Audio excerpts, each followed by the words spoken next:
দীর্ঘ ৯ মাস তারা মুক্তিযুদ্ধের মধ্য দিয়ে আমরা স্বাধীনতা অর্জন করি। শহীদ প্রেসিডেন্ট জিয়াউর রহমান তিনি শুধু স্বাধীনতার ঘোষণা দেননি, তিনি একই সঙ্গে মুক্তিযুদ্ধকে সংগঠিত করে দীর্ঘ ৯ মাস লড়াই করেছেন, লড়াই করে স্বাধীনতা অর্জন করেছেন।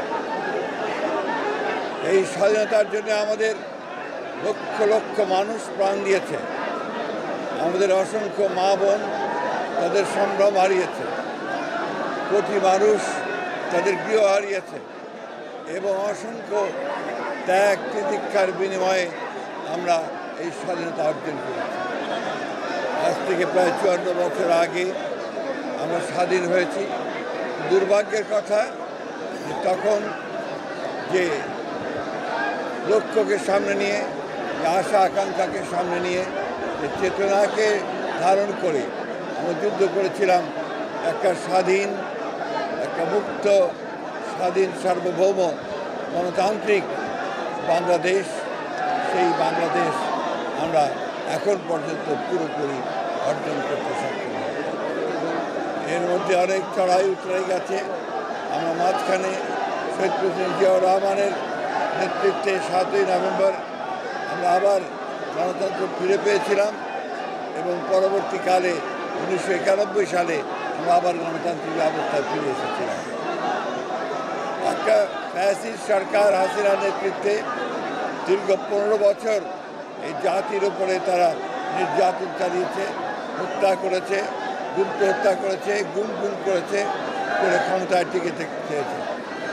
১৫ বছর এবং জুলাই আগস্টের ছাত্র জনতার বিদ্রোহের মধ্য দিয়ে, গণঅভ্যুত্থানের মধ্য দিয়ে আমরা আবার সেই গণতন্ত্রকে ফিরে পাওয়ার সুযোগ ফিরে পেয়েছি।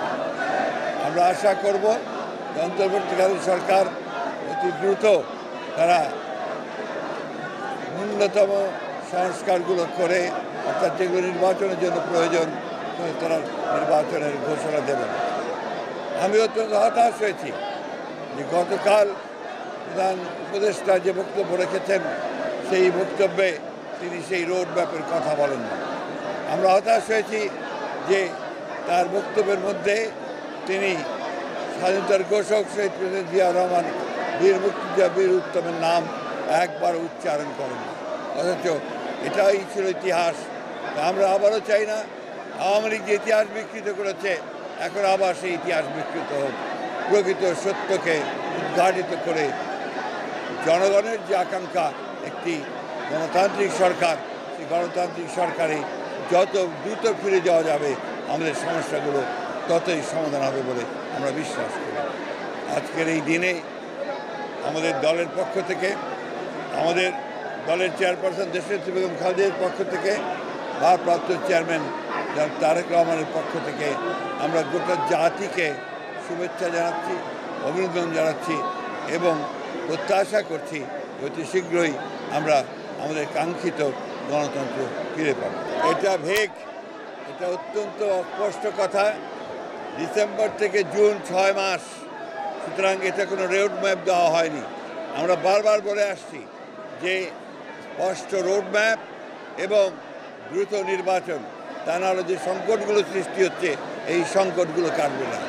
আমরা বিএনপি ক্ষমতায় যাওয়ার জন্য নির্বাচনের কথা বলছে না। বিএনপি জাতির স্বার্থে, জাতিকে রক্ষা করার স্বার্থে, স্বাধীনতা সার্বভৌমত্বকে রক্ষা করার স্বার্থে বিএনপি নির্বাচনের কথা বলছে, নির্বাচিত পার্লামেন্ট এবং সরকারের কথা বলছে।